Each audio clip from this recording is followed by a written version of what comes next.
ಶ್ರೀ ಗುರು ಬಸವಲಿಂಗಾಯ ನಮಃ.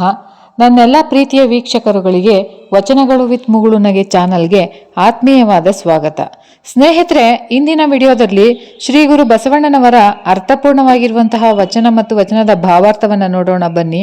ವಚನ ಹೀಗಿದೆ: ಎರೆದೆಡೆ ನೆನೆಯದು ಮರೆದೆಡೆ ಪಾಡದು, ಹುರುಳಿಲ್ಲ ಹುರುಳಿಲ್ಲ ಲಿಂಗಾರ್ಚನೆ. ಎರೆದೆಡೆ ನೆನೆಯದು ಮರೆದೆಡೆ ಬಾಡದು, ಹುರುಳಿಲ್ಲ ಹುರುಳಿಲ್ಲ ಲಿಂಗಾರ್ಚನೆ. ಕೂಡಲ ಸಂಗಮ ದೇವ ಜಂಗಮ ಕೆರೆದೆಡೆ ಸ್ಥಾವರ ನೆನೆಯಿತು. ಕೂಡಲ ಸಂಗಮ ದೇವ ಜಂಗಮ ಕೆರೆದೆಡೆ ಸ್ಥಾವರ ನೆನೆಯಿತು. ಇದರ ಅರ್ಥ ಹೀಗಿದೆ: ಇಷ್ಟಲಿಂಗದ ಮಹತ್ವವನ್ನು ತಿಳಿಸುವಂತಹ ಈ ವಚನ ಶರಣರ ಚಳುವಳಿಯ ಆತ್ಮವೇ ಆಗಿದೆ. ವಸ್ತು ಸ್ಥಿತಿಯ ಬಗ್ಗೆ ನಕಾರಾತ್ಮಕವಾಗಿ ಹೇಳುತ್ತಾ ಸಕಾರಾತ್ಮಕ ಭವಿಷ್ಯದ ಕಡೆಗೆ ಹೊಯ್ಯುವ ಚಿಂತನೆಯ ಒಂದು ವೈಶಿಷ್ಟ್ಯವನ್ನ ಈ ವಚನ ಒಳಗೊಂಡಿದೆ. ಈ ಜ್ಞಾನವು ಕ್ರಿಯೆಯ ರೂಪ ತಾಳದೇ ಇದ್ದಾಗ ಸ್ಥಾವರವಾಗಿಯೇ ಉಳಿದು ಬಿಡುತ್ತೆ ಅನ್ನೋದನ್ನ ಬಸವಣ್ಣನವರು ಪ್ರತಿಪಾದನೆಯಾಗಿ ಇಷ್ಟಲಿಂಗವು ಅರಿವಿನ ಸಂಕೇತವಾಗಿದೆ. ಈ ಇಷ್ಟಲಿಂಗ ಪೂಜೆ ವೃಷ್ಟಿ ಪ್ರಜ್ಞೆಯೊಂದಿಗೆ ತಮ್ಮಷ್ಟಕ್ಕೆ ತಾವೇ ಅನುಭವಿಗಳಾದವರೆಂದು ಭ್ರಮಿಸುವುದನ್ನ ಬಸವಣ್ಣನವರು ಹುರುಳಿಲ್ಲ ಹುರುಳಿಲ್ಲ ಲಿಂಗಾರ್ಚನೆ ಅಂತ ಅಲ್ಲಗೆಳೆದಿದ್ದಾರೆ. ಇಷ್ಟಲಿಂಗವು ಸಮಷ್ಟಿ ಪ್ರಜ್ಞೆಗೆ ಮೂಲವಾದ ಅರಿವಿನ ಕುರುಹು ಆಗಿದೆ. ನೀರೆರೆದಾಗ ಇಷ್ಟಲಿಂಗ ಅರಳುವುದಿಲ್ಲ, ನೀರೆರೆಯದೆ ಇದ್ದಾಗ ಬಾಡುವುದೂ ಇಲ್ಲ. ಕೇವಲ ಧಾರ್ಮಿಕ ಸಂಪ್ರದಾಯವಾಗಿ ಮಾಡುವ ಲಿಂಗಾರ್ಚನೆ ಅರ್ಥಹೀನ ಅನ್ನೋದನ್ನ ಬಸವಣ್ಣನವರು ವಾದ. ಅಂತಹ ಒಂದು ಯಾಂತ್ರಿಕ ಪೂಜೆ ಅರಿವಿನ ಫಲ ನೀಡದು. ಅರಿವಿನ ಫಲ ಪಡೆಯುವುದೇ ಲಿಂಗಾರ್ಚನೆಯ ಏಕೈಕ ಉದ್ದೇಶವಾಗಿದೆ ಅನ್ನೋದು ಬಸವಣ್ಣನವರು ಈ ವಚನದಲ್ಲಿ ಸೂಚಿಸಿದ್ದಾರೆ. ಸಕಲ ಜೀವಾತ್ಮರಿಗೆ ಲೇಸನ್ನ ಬಯಸುವುದೇ ಲಿಂಗ ತತ್ವ. ಈ ತತ್ವವನ್ನ ಕ್ರಿಯೆಗೆ ಇಳಿಸುವುದೇ ಲಿಂಗ ತತ್ವಾಚರಣೆ. ತತ್ವವನ್ನ ಆಚರಣೆ ತರದಿದ್ದಾಗ ಆ ತತ್ವ ಕೂಡ ಸ್ಥಾವರ ಆಗುತ್ತೆ ಅನ್ನೋದನ್ನ ಅನನ್ಯವಾದ ಒಂದು ಸಿದ್ಧಾಂತದ ನೆಲವನ್ನ ಸಮಷ್ಟಿ ಪ್ರಜ್ಞೆಯ ಸಂವೇದನಾಶೀಲರಾದ ಬಸವಣ್ಣನವರು ತಿಳಿಸಿದ್ದಾರೆ. ಲಿಂಗ ತತ್ವ ಅನ್ನೋದು ಮಾತಿನ ಮಂಟಪವಲ್ಲ, ನಡೆ ನುಡಿಗಳನ್ನು ಒಂದಾಗಿಸುತ್ತಾ ಅರಿವಿನ ಆಚರಣೆಯಲ್ಲಿ ತರಲು ಪ್ರೇರೇಪಿಸುವ ಒಂದು ತತ್ವ.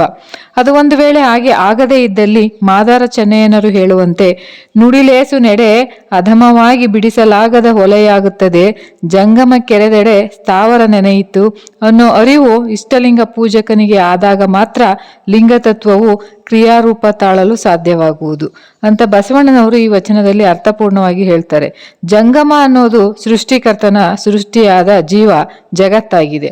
ಕಾಯಕ ಮಾಡಿ ಬಂದದ್ದನ್ನ ದೇವರ ಪ್ರಸಾದ ಅಂತ ಸ್ವೀಕರಿಸಿ ಇವ ನಮ್ಮವ ಇವ ನಮ್ಮವ ಇವ ನಮ್ಮವ ಅಂತ ಈ ಜಗತ್ತಿನ ಸೇವೆಯಲ್ಲಿ ತೊಡಗುವವನೇ ಲಿಂಗವಂತ. ಇದುವೇ ಜಂಗಮ ಕರೆಯುವ ಕ್ರಿಯೆ.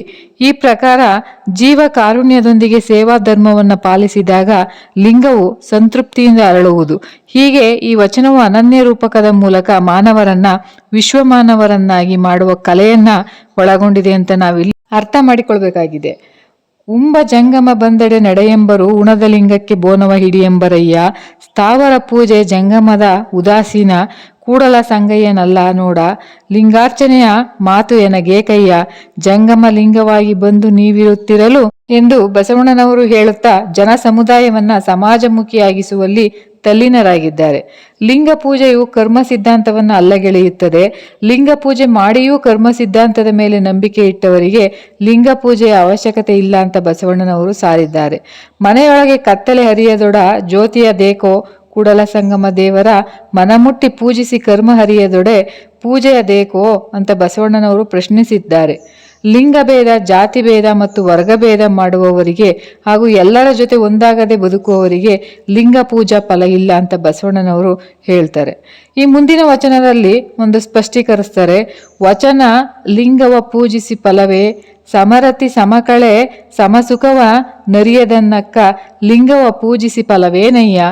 ಸಮರತಿ ಸಮಕಳೆ ಸಮಸುಖವ ನರಿಯದನ್ನಕ್ಕ ಲಿಂಗವ ಪೂಜಿಸಿ ಫಲವೇನಯ್ಯ. ಕೂಡಲ ಸಂಗಮ ದೇವರ ಪೂಜಿಸಿ ಲಿಂಗವ ಪೂಜಿಸಿ ಫಲವೇನಯ್ಯ. ಕೂಡಲ ಸಂಗಮ ದೇವರ ಪೂಜಿಸಿ ನದಿಯೊಳಗೆ ನದಿ ಬೆರೆಸಿದಂತಾಗದನ್ನಕ್ಕ ಎಂಬುದು ಬಸವಣ್ಣನವರು ಹಾಕಿದ ಒಂದು ಪ್ರಶ್ನೆಗಳಾಗಿವೆ. ಸಮರತಿ ಅಂದ್ರೆ ಹೆಣ್ಣು ಗಂಡಿನ ಮಧ್ಯೆ ಭೇದ ಎಣಿಸದೆ ಇರೋದು. ಸಮಕಳೆ ಅಂದ್ರೆ ಬ್ರಹ್ಮ ಕಳೆ, ಕ್ಷಾತ್ರ ಕಳೆಗಳೆಲ್ಲ ಸುಳ್ಳು, ಮಾನವ ಕಳೆ ಮಾತ್ರ ಸತ್ಯ ಅನ್ನೋದು ಅರಿವುದು. ಸಮಸುಖ ಅಂದ್ರೆ ಬಡವರು ಮತ್ತು ಸಿರಿವಂತರು ಸಮಾನರು. ಇದು ನಿಸರ್ಗ ನಿಯಮ. ಗಾಳಿ, ಮಳೆ, ಬಿಸಿಲು, ಬೆಳದಿಂಗಳು, ನೀರು, ಹಣ್ಣು, ಹಂಪಲು ಮುಂತಾದ ಒಂದು ನೈಸರ್ಗಿಕ ಉತ್ಪನ್ನಗಳು ಬಡವರು ಮತ್ತು ಶ್ರೀಮಂತರಿಗೆ ಒಂದೇ ತರನಾಗಿದೆ. ಆದರೆ ಮಾನವ ನಿರ್ಮಿತ ಭೇದದಿಂದಾಗಿ ಶೋಷಣೆ ನಡೆಯುತ್ತಿರುವುದು ಇಷ್ಟಲಿಂಗ ಪೂಜಕರು ಕ್ರಿಯಾಶೀಲರಾಗಿ ವಿರೋಧಿಸಿ ಸಮಸುಖದ ವ್ಯವಸ್ಥೆಯನ್ನು ಸ್ಥಾಪಿಸಬೇಕು ಅನ್ನೋದು ಬಸವಣ್ಣನವರ ಆದ್ಯತೆಯಾಗಿದೆ. ಈ ಮೂಲಕ ನದಿಯೊಳಗೆ ನದಿ ಬೆರೆಯುವ ಹಾಗೆ ಎಲ್ಲರೊಡನೆ ಒಂದಾಗಿ ಬದುಕುವುದು ಸಮಸ್ತ ಲೋಕ. ಇಂತಹ ಬದುಕನ್ನು ಪಡೆಯುವುದೇ ಲಿಂಗ ಪೂಜಾ ಫಲವಾಗಬೇಕು ಅನ್ನೋದು ಬಸವಣ್ಣನವರ ವಚನಗಳ ಒಂದು ಆದ್ಯತೆಯಾಗಿರುತ್ತದೆ. ಎಲ್ಲರಿಗೂ ಕೂಡ ಶರಣಾರ್ಥಿಗಳು. ಮತ್ತೆ ಮುಂದಿನ ವಿಡಿಯೋದಲ್ಲಿ ಹೆಚ್ಚಿನ ಮಾಹಿತಿಯೊಂದಿಗೆ ಸಿಗುವೆ. ಎಲ್ಲರಿಗೂ ಹೃದಯಪೂರ್ವಕ ಧನ್ಯವಾದಗಳು.